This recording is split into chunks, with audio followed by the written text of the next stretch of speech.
Hey there, fellow entrepreneurs. I'm Sue, and you've just stepped into Entrepreneurs Gone Wild. Every week, I'll introduce you to a friend of mine, a remarkable entrepreneur who's not just changing the world, but also harnessing a secret weapon, time outdoors. Together, we'll dive into their journey, unpack invaluable business advice, and discover why embracing the wild is not just good for the soul, but also a goldmine for inspiration and innovation. Ready to uncover the secret that's boosting bottom lines and fueling joy? Hit subscribe and join us in the wild.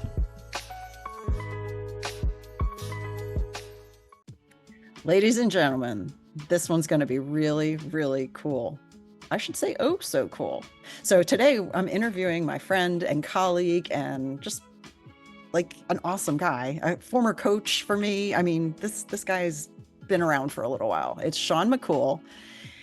This is going to be really, really cool. So here we go. Sean, I'm really glad you're here. I've been looking forward to this. I'm like, yay, it's the day. It's the day. Yes. This is like normally like, wow, we talk all the time, but this is for other people as well. So how fun.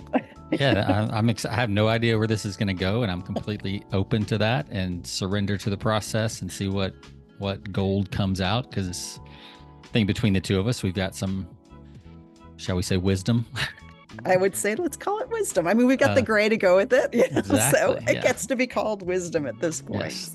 So man. All right. Yeah. So I'm going to try to like just steer it the normal way, but I think this is going to get, meatier than even normal because we know where to go on stuff. But talk a little bit about who you're serving and the problem that you're solving for them.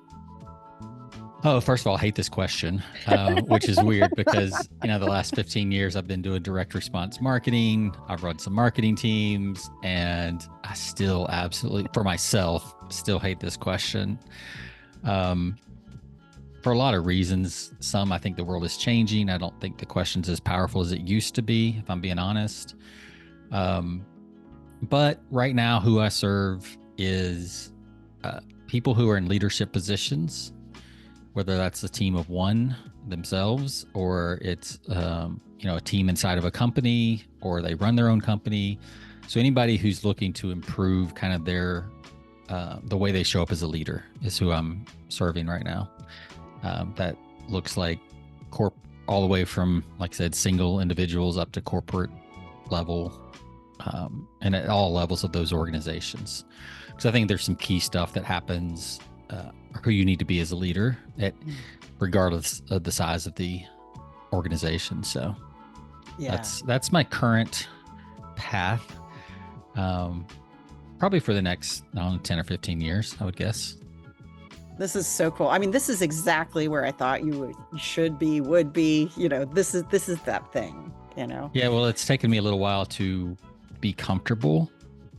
Not even comfortable. I'm still not comfortable with it. But it has taken me a while to see my own worth the way other people like you, mutual friends we have told me, that there's been lots of clues and signs along the way that this is what I should be doing. And I've done it in pieces in the past, led my own teams, all this kind of stuff. But just put myself out there as a guy who can help leaders has always felt a little like much. Even though people are told me that's exactly what you should be doing, Sean. It's taken me a while to like just accept that and be okay with it. Mm-hmm.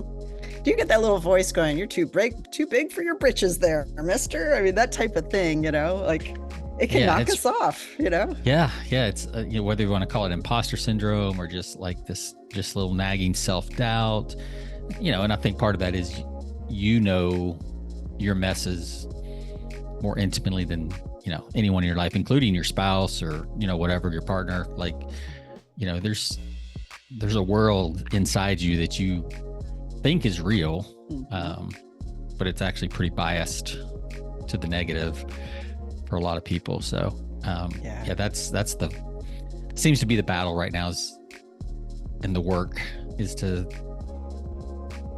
put that guy in its corner. No, thank you, but thank you, I hear you. We're not listening to that right now. It's so funny. So I know for like one of your outdoor things that you do, you go rucking. Yep. So you're carrying this, how much weight do you put on there? It depends, anywhere from 20 to 45.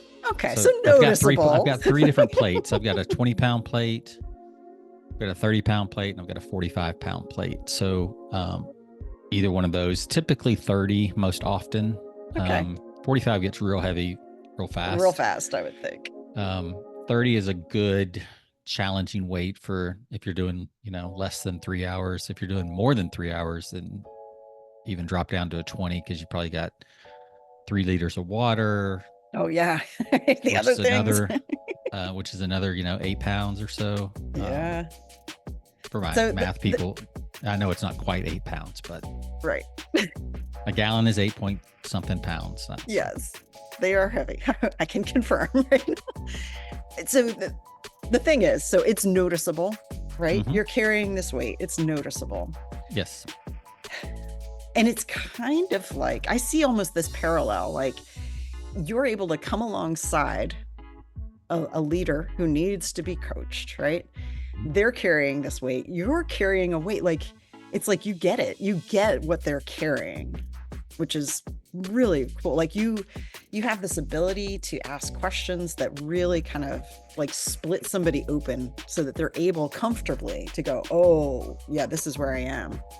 You have also felt all this weight. You've carried it, they're carrying it. You're carrying it. You get it, And sometimes all it is that matter of having somebody walking alongside you who knows the weight of the thing that you're carrying, like intimately knows this, who now you can have this like walking coaching kind of thing going. Like you're both on this path. You're able to go, hey, watch out for this stump. Look at that, hey, look at this beautiful place that we can stop. There's so many parallels there for what you're doing now. The way that you coach, it has always been a very much come alongside type thing with your eyes open. Because I know so often it's like things freak us out in business or from our personal or whatever. And we close our eye, like we're like walking like this, right? And we can't see it. We can't see the forest for the trees. Haha. But it's like having somebody there who's like, nope. It's like on there's that meme of the video of the guy who's playing basketball. He misses the shot, and he's walking like this, and he walks past his teammate, and his teammate goes, oh yeah, this. Yeah, that's you. Yeah, I like that. Yeah, and I think one thing I'm going into more of a corporate consulting space, which I've never been a corporate guy. So this is new to me. It's new ground. And there's been a lot of like chatter in my head about like, who are you to go into a corporation that, big, mighty corporation. But then I realized that really my gift is the outside perspective and to bring in, to see things in a different way.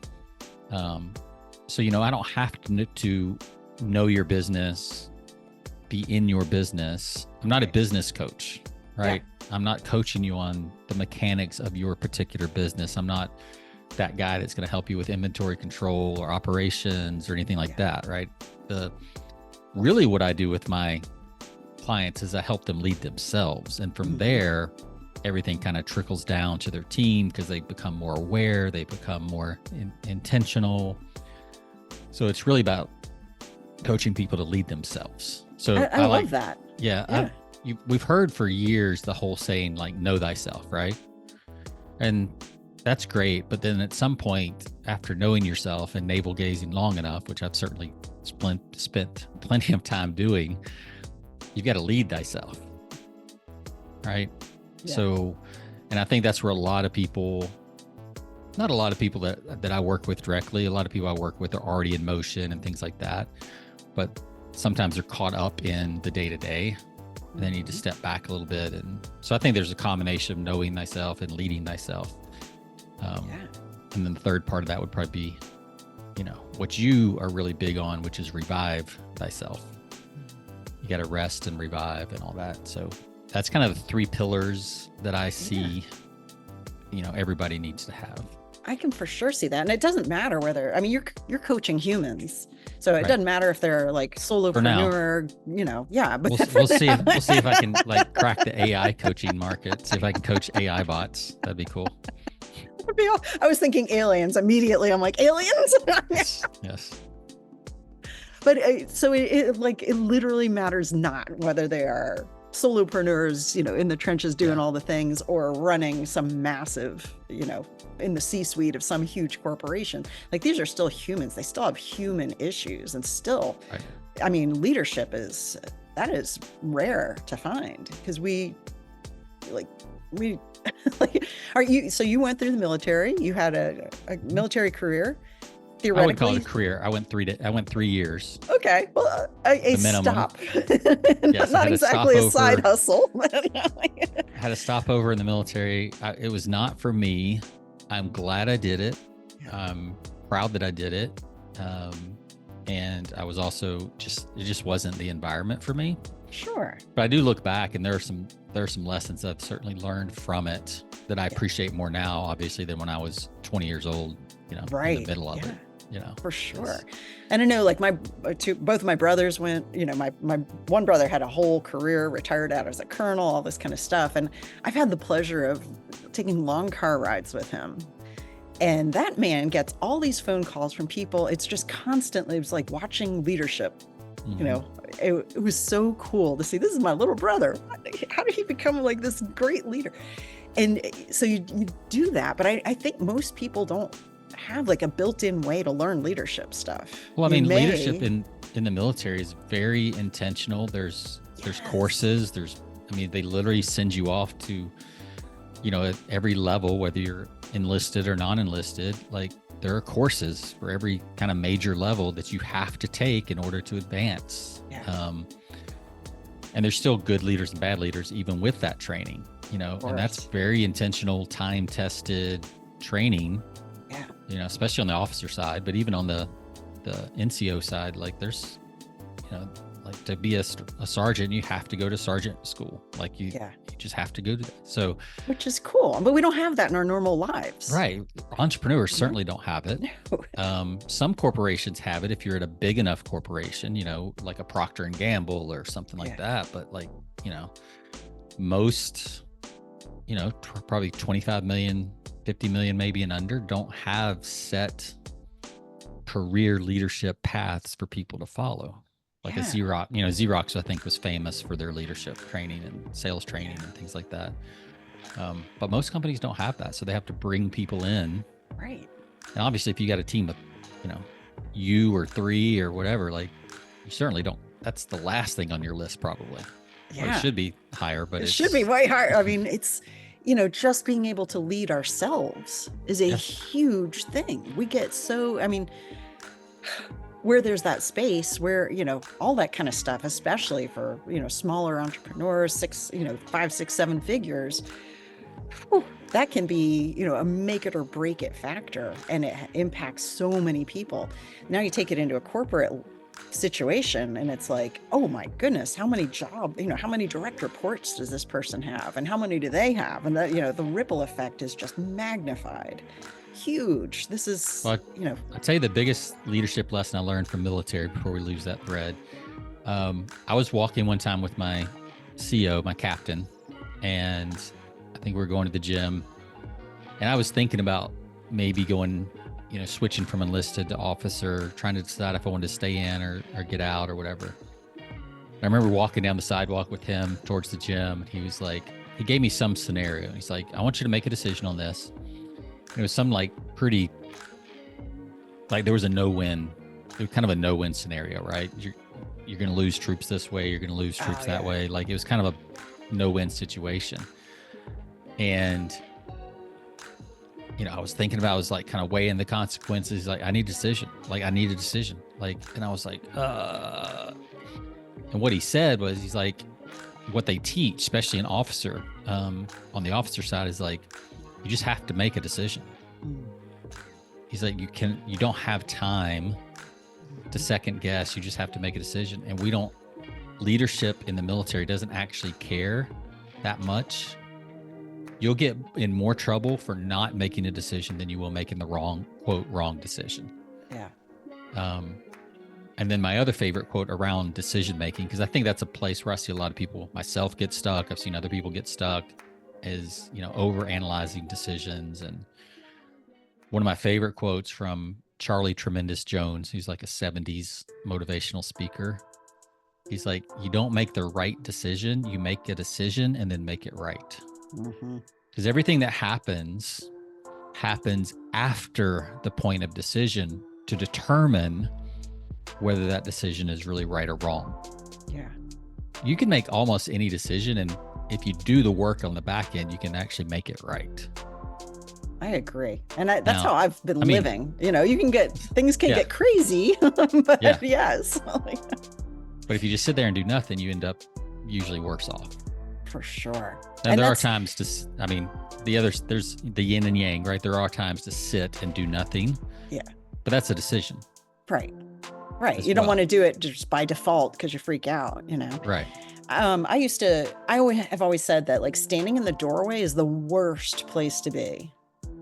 Like you come in, get going. I mean, there's a song, right? Should I stay or should I go? Right. I mean, like, and that's where things become unbearable, where we're constantly wrestling.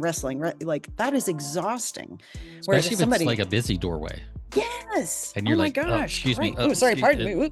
Sorry. Yeah. It's like, no, just move out of the way. Bumping at you. Yeah. Just move one way or the other. And now there's room to breathe and see and start like going, okay, this is where I am. Okay. Now I can work. But that's a huge thing. And I would imagine, I mean, I've never led a corporation or been in a C-suite of one, but I would imagine that that's a constant thing for them. They know all the people that are relying on this, the numbers that are relying on all this kind of stuff, and being paralyzed by decision making could really tank you, you know? Oh, for sure. That's interesting. That's wild. And then, so how do you envision, like you'll be working with them? I can almost see people flying out to where you are, you flying them to you, or flying you to them, and you're out rucking, you know, like, all right, this is how we're going to, like, I've encountered coaches that they are now doing walking coaching. Yeah, no, I love doing that. I've done that with some clients, here locally. You know, a lot of times it's just because of convenience. A lot of times it is on Zoom or whatever, but yeah, if I can get people outside and walking and talking, there's something, I read an article about this. I don't know if I could find it again, but there's something about, you know, face-to-face is one thing, but there's actually, I remember reading that there's actually a higher intimacy if you're walking side by side with someone. Yes. Because you're not having to maintain eye contact or trying to, you know, so you can just be a little bit more free to express when you're walking side by side with someone than if you're like across a table face to face or in a, you know, therapist couch situation. Like, you know, that almost implies like a parent-child role when you're face to face, and the coach, you know, is the parent and the client is the child getting advice, that kind of stuff, which I try to make a point up front that like, this is adult to adult relationship. This is not I'm not here to tell you what to do. Right. You know, this is a partnership, but there is something about walking side by side for sure that allows people to be more open. And then also just the physical benefits of, you know, blood flowing better. Your spine is straighter typically. You know, you're kind of doing what's called parallel processing.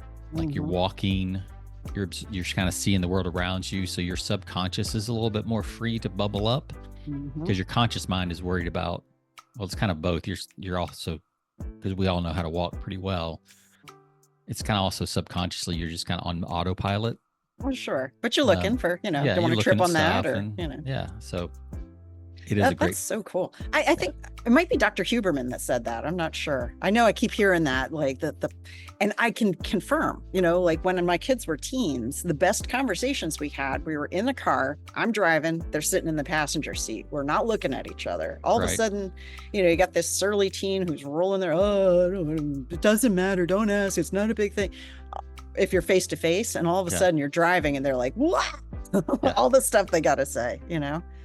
Especially back when we were driving our kids, because there weren't cell phones and everything else. That's true. I mean, it was a boredom point, which is a whole, a whole nother tool, right? Boredom, I think, is a powerful tool, and I think it's going to be more powerful moving forward. Just to, that's another thing. When I do stuff in person, phones are gone. Like the connection has to be gone. Like those get put aside, for a couple hours. Yeah. Depending on how we're doing the session, whether it's a all day thing or a couple hour thing, so to create kind of that intentional boredom, but like that discomfort that a lot of us have not gotten, like we've forgotten how to be a little bit uncomfortable with the space. Yeah. I wrote an article about this on LinkedIn, I think last week, about the types of space a leader needs to create. Like 3 different types of spaces leaders need to create. One is a space for the employee or the team member to do their job and to fail, by the way. Like I see a lot of leaders who try to keep their team from failing because they don't want the project to fail. They don't want the business to fail. And there's, like you said earlier, like there's mouths to feed, there's families behind all that, right? So, but at the same time, you do need to let your team fail a little bit. And that's a tough balancing act. Like you got to give them enough autonomy to fail, but not so much that they blow up the company, right? Which no one person should have quite that much. It can feel like it in a moment, right? Oh my God, the wrong email went out, or like it's happened to everybody. Like you just do something stupid, but it seems big in the moment, but in hindsight, it ends up being pretty small. But that person learns a lesson. So yeah, that's one of the things. But then one of the other types of space that I talk about is space for the leader to just sit and think. I think it was Blaise Pascal who said all of Ben's problems stem from not being able to sit alone in a room. He's got a bunch of good ones. Yeah. That's so great. I guess when you sit in a room alone and think for a long time, then you come up with good quotes like he did. But so, and that's part of my routine. Like I will, when I get up in the morning, I actually have 2 cups of coffee. I have this mug, and then I have a smaller mug that doesn't have a top on it, and I'll brew my coffee. It's called Maple Mocha Fire. It's my own recipe that I make. So it's coffee, French press coffee. And then I have either butter or an egg yolk, not the whole egg, just the egg yolk. Okay. And I can swap those out. Same purpose. They make it kind of creamy and stuff like that. And then I put in a little bit of maple syrup and then a couple dashes of cayenne pepper. Whoa. And then chocolate protein powder. Not bad. So it's kind of its whole breakfast, all in one thing. So I'll take the small cup. So I'll put I'll fill up the Yeti, put the top on it, because it'll stay warm for 2 or 3 hours. But then I take the small cup and I go out to the front porch. I've got 2 rocking chairs on the front porch, and I will just sit there on the front porch in the rocking chair. No phone, no book, no journal, nothing. Just maybe the dog, if he's up. If he's up. Yes, sometimes he likes to stay in bed and just stay cuddled up, and then I'll just sit there and just kind of watch, the morning come alive, and people walking down the street, the trash truck comes, like whatever's going on, just letting the world kind of wake up. And I call it starting slow. I know a lot of people like to hit the ground running and they want to do all this stuff, and I'm like, it's not where I'm at at this point in my life. But what I'll find, Susan, in this time is that without fail, if I sit there for 10 or 15 minutes, some type of idea will bubble up that I can do that day. It's either an insight that comes up that I can write a post about. It's an idea that I can forward to a client, or a question I can ask a client, or a past client maybe, to follow up with and just say, hey, check in with, I'll just get these little intuitive sparks to follow. And I just sit there with those. And my timer is, so I make sure I don't schedule anything in the morning. so that I'm not like, oh, I wonder what time it is. Like, I don't want any of that like external noise, right? So my timer is that when I finish my cup of coffee, then I go back inside. That's perfect. And that's the only timer I use. I like that. Just like I don't use an alarm clock either. You know, I just get up pretty much when the sun comes up. I'm getting up as the light starts to come in the room, you know, but that's really about it. And then from there, like usually around 9 o'clock is my first work block or appointment or whatever, you know. So I really like that routine. And having that unhurried time, like, you know, when the coffee's done, this is done. Yeah. It's unheard of. Everybody's got alarms going all the time. I know if I have to show up for something, got to have an alarm, but I have learned I don't schedule anything before 10 because who knows, especially homesteading. Sometimes there's stuff. Yeah. All right. Exactly. So that was the second space they need to create. What's the third? What was the third? Like the space, like if you're in conversation with a team member, being able to hold space in a coaching sense, like be able to, like if they're struggling with something, to just kind of sit in that with them. And that is a coaching type skill. Or even if you've been in sales and if you're any good at sales, like, you know, there's a moment when you have to shut up and just let the prospects kind of sit in the discomfort of the decision. And if you try to talk them into it, you can talk past the sale, right? You have to kind of let them talk. So so it's giving. So the first one was giving your team or yourself, you know, space to fail, space to work. Second is holding space when you're interacting with the team. You know, whether that's a quarterly review, whether that's in a meeting where you're talking about whatever, you know, maybe they say something and they need to kind of think about what they just said, or, you know, maybe you give them some tough feedback and they need to process it, you know, emotionally and intellectually, instead of you just like yelling at them and then moving right on to the next thing. Like, on you go. Like let that, as uncomfortable as it is, like let that sink in. Give them, you know, 30 seconds to process that and to respond with any questions or, you know, their side of it or whatever. And then that third space is just space for yourself as a leader. That's great. That's so good. And I think we don't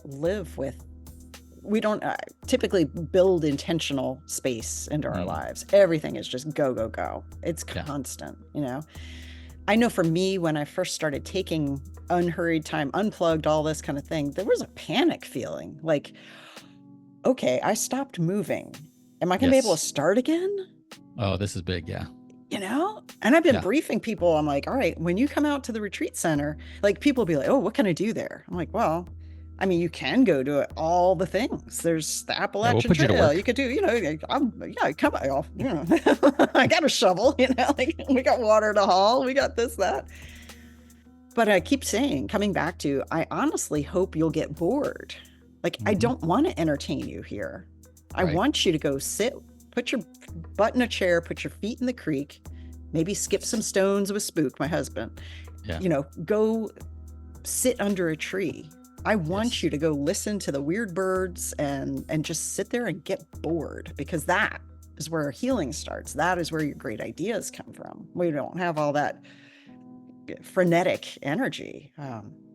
That's going to be an interesting thing to see, like how your coaching clients respond to this and what happens next. Like, that's going to be like, are you building ways that you can kind of, everybody's like, I want tangible result, you know, have you figured out like how you're going to kind of, maybe from your intake form, they rate themselves, and at the out, they rate themselves, or like, how are you going to measure stuff like that? Have you given that some thought? That's tough, because I'm not a measurements guy. Yeah. Like, I don't do fitness trackers. I don't do any of that stuff. And I did for a while. Like, I used to have a Whoop band, and I noticed I would just get like caught up in watching the numbers. Yes. And I know some people are like, well, that's the point. Like, you can't, what you would measure improves, and like all these little cliches that we have. And I think there's some truth to that in a lot of places. But at the same time, I think we've gone too far, and I think we over measure, and sometimes there needs to be a little bit more just intuition. Because if you're always reading the numbers, you're in your head and you're not really checking in with like your gut and your heart and looking at the things around you, the people around you, and those kind of things. I had a friend tell me 6 or 7 years ago, they said, Sean, what you do doesn't show up on a spreadsheet. Right. I'm like, yeah, that feels right. It's very hard to market, but it feels right. Yeah. But long term, though, somebody could point and go, oh my gosh, like I still remember certain conversations we've had that made me better at what I do. Yeah. I mean, lots of them like that. Yeah. And that's, I hired a copywriter one time, kind of business strategist guy, to help me with that. And that's what he came up with for me, was this idea of better. He's like, Sean helps you get better. Yeah. And better can look like a lot of different things. More peace of mind, better numbers, more free time. Like it could be so many different things. And I do talk about that with my clients, but also tell my clients, especially the one-on-one clients, and I tend to do like 6 months or a year with those people, because as a coach, I'll start to notice a pattern. Right. If we're meeting, every other week or weekly, over 6 months, especially a year, I can really start to see patterns. For instance, I had this client one time. She was an actress, or actor. I guess they're all actors now. They're not actresses. I know. When did that happen? I get it, but I'm always like, wait, what? Yeah. And she also was doing copy, but she had been an actor. And I just remember I worked with her for like a year, and I remember every time she got close to doing something, this gets a little woo-woo and metaphysical right here, but every time she would get close to like a big breakthrough or on a project or whatever she was working on, her mom would get sick and she would have to go take care of her. Now that sounds like completely legitimate. And the first time it happened, I was like, okay, interesting, no big deal. And then it happened again, and then it happened again, and I'm also learning about her and her family growing up, because that's where these kind of conversations go. Right.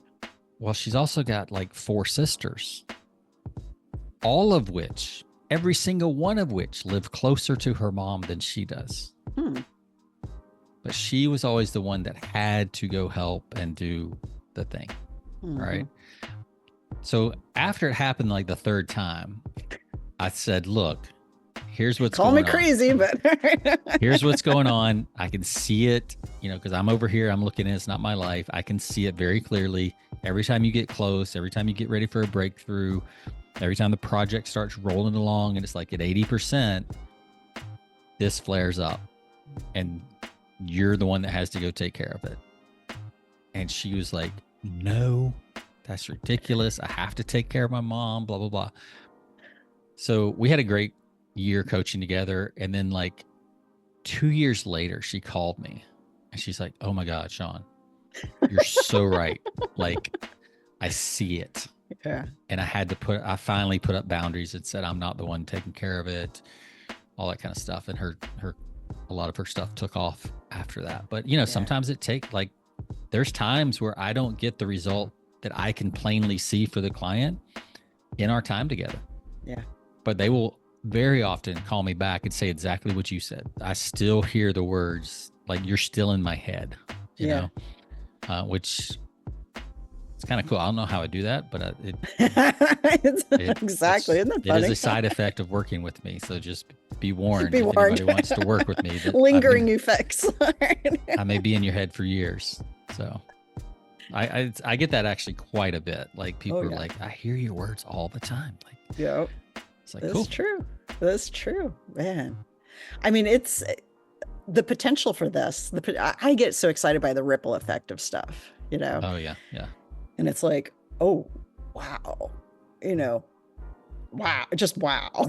Like all the lives, all the, the impact. This is cool. And I love it. The best coaches that I know are very much behind the scenes. Like you would never know.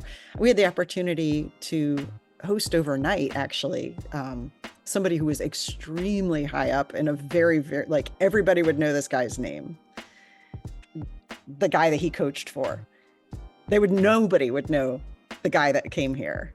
Like, it was amazing. Like, he has coached world-class athletes, Olympians, professional sports, like huge leader. Like, I'm like, how come I've never heard of this guy? But that's like, you get to like ninja a little bit, like, it's not about you, it's so great. Like, you're not in the spotlight, which gives you so much more room to maneuver, and to point things Yeah. out. And, That's a cool. tension. That's a tension I feel a lot. It's like, how do you put yourself out there more and be that, quote, thought leader, like, I mean, like, I love Simon Sinek, and I would love to be, that's, as I grow up, I want to be Simon too. I want to be more like Simon Sinek, or Yeah.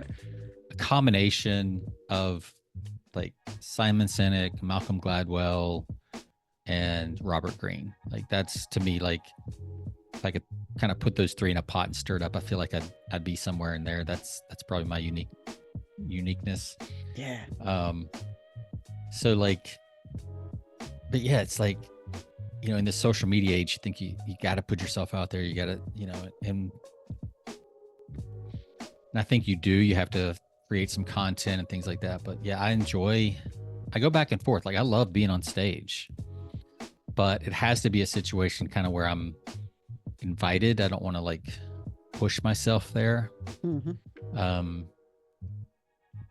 So yeah, it's an interesting tension, because I do just enjoy, I'm comfortable just being behind the scenes and helping people, being the number 2 guy or whatever, and at the same time, I know I can, there's plenty of room for me to do both. Well, for sure. So, yeah. I mean, there's that balance for sure. Yeah. And that's, and that's then it's that's a muscle I'm learning to work right now, yeah. as far as leading myself, that's the direction I'm having to go. And what does content look like for me, right? It doesn't have to be video. It doesn't have to be like, this is a great format for me. Sure. Like, if I'm invited on, or there's a kind of a built-in audience and I can just show up, it's where I do my best stuff. I agreed. And it's the conversations that you have where people get those glimpses of, oh, that's gold. That's gold. Yeah. Oh, that's good. Like, well, I mean, are you into human design at all? Learning. Yeah. Okay. So I'm a generator 6-2. For those listeners that don't know, there's this whole world of human design.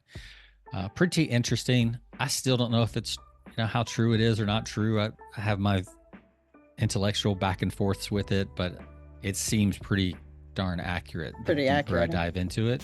That's wild. I don't know if it's the Forer effect or like just, if it's, anyway, the Barnum statement type stuff going on or what it is, but it feels right when I read it. And mine is generator 6-2, which means generators, we respond to things. So for me, when I'm in a conversation, you say something, I have something, ooh, that's cool. I can run with that, right? So that's kind of how I work. I need some type of stimulus for me to just like sit down, and just like put on a video and like record myself for 2 or 3 minutes doesn't work real well for me. Like, it's just very difficult for me. But you get me in a conversation like this, especially talking about deep stuff and fun stuff, like, I have my own podcast in marketing, Persuasion by the Pint, that we've been doing for 6 years. That's amazing. And it's because I have a co-host and we can just bounce back and forth. We have guests all the time. And it's just a fun show. So for me, I need something to respond to, whether it's a quote from a book that I'm reading, but I need something to hit me in the gut and be like, ooh, that's a cool idea, which is interesting because as a copywriter, that's how you get your best ideas. You don't make up the ideas. Yeah. David Ogilvy talked about this. You don't make up the ideas, you spot the idea. Yes. Buried in some literature or engineering report or whatever, client testimonial, like you just know it when you see it. And my first copy chief called it the golden gut, like just being able to tune into your gut and knowing when something is gold or not. Yeah. So that's pretty cool. I like that. Yeah, I mean, and it's almost like, so our friend Greg Johnson that we both know, he talks about alchemy too. So it's kind of like you're not necessarily like creating this brand new thing, but you're picking out like, oh, this and this, and usually they are totally unrelated, but they go well. It's like just spotting it, like spotting those connections, and that's where magic happens. And Yeah, in Greg's writing and everything. Yeah, Greg's been a client of mine, off and on. So nice. yeah, and he's usually his ideas are solid, and it's more that we like fine tune them together, and we have this kind of banter that we do with each other, and we kind of cross check each other, and he's a fun client to work with for sure. He is. That's so cool. All right, where can people find out more about you? Yeah, gosh, can't believe it's already been 45 minutes. I can totally see now why Joe Rogan does a 3-hour podcast. I know, right? It always feels like, what? We just started with, I mean, granted, there are some times where it's like, oh my gosh, we're only 10 minutes in. What am I going to do here? Yes. I feel that way when I'm on a Peloton class, and it's like a 45-minute class, and it's like 3 minutes in. I'm like, what? What? You said 30, right? Yeah. But then there's this like blackout period in the middle. And I found this true with podcasts too. Like when we have guests, same thing. We're 11 minutes in. I'm like, oh my God, what are we going to talk about? And the next thing I look, it's like, we're at 55 minutes. And it's like, oh, okay. It just took a while to roll, So people can find me at osomccool.com, osomccool.com. You can also find me at seanmccool.com. They're all going to point to the same place. I'm kind of rebranding. Yeah, I like it. Into this new character. Yeah. It started out as a joke, the Oso McCool, with my daughter. I like it though. Okay. I was like, I should have named you Oso, or I should have like had one more kid and named them Oso. And she would just roll her eyes, and I was like, wait, Dad. maybe I should just use that for myself. Exactly. I think that's fantastic. So to me, it's so that'll be the pen name and kind of the this new kind of brand I'm building. And so it'll either be Sean Oso McCool or just Oso McCool. Probably on book covers, it's just going to be Oso McCool. I think that's really cool. It reminds me of one of my favorite authors is Og Mandino. Oh yeah, yeah. It kind of has that same feel to it. Yeah. Or Zig Ziglar, like it's just a unique kind of name, and it's also a dad joke at the same time. So it's like, exactly. Score. Yes. So, who knows? Maybe I'll officially legally change my name at some point. I gotta wait till my dad would not be happy with that, so I'd have to wait till he's moved on. But so osomccool.com. I'm starting to put out content and things like that, build a newsletter, all those kind of things. So you'll be able to find some of that stuff there. That's fantastic. That's so cool. The other thing, so real quick, also, like, I still have this vision of you kind of coming here and being like coach in residence here at Idlewild Woods. I think that would be so just think about it. Just think about it. Oh, I'm build you a dome. Right? Yeah, we could. We do want to move back to East Tennessee, so from there you go. We've enjoyed our time here in Austin, but it's just too hot and too. I seriously am concerned about the water, especially we've been in a drought for like 5 years. Yeah, and the lake is not filled up. There used to be a lake. Yeah, there used to be a lake. It's I think at 45%, so all the coves are dry, and now that we have an extra 1 million people probably in the area, it's a lot of people drinking out because it is a drinking lake. I mean, that's what it's for, and it's just it hasn't filled back up like it should have. So it's alarming. When you choose to live in the desert, water eventually becomes an issue if there's enough people. So that's one thing about East Tennessee. They've got more water than water. There's water everywhere in East Tennessee. That's for sure. So, anyway, I mean, that's not the only reason we're looking. We're just our kids are both in the Eastern time zone and all that stuff. So we're ready to. I think all the stars are aligned. Then let's do this. Yeah. That would be. I mean, my wife and I both like our luxury. So we're, we like a nice house, nice car, those kind of things. So I don't know. Yeah. I might be like a in and out resident. Exactly. When you have a group event or something like that. Exactly. And we didn't even get into like psychedelics and things like that, but who knows? That would be a whole nother fun conversation to have. Exactly. Because that is a tool I use when I go outside, to kind of expand that creative and really soak in nature in a different way. So for sure, you're not. We'll do that as a part 2. Yeah, but we'll do that. We definitely have to do a part 2. So thank you so much. I'm so glad that you let me do this. This is awesome. I knew it was going to be a great interview. It exceeded my expectations, and I'm thrilled. So thank you. Yeah, enjoyed it.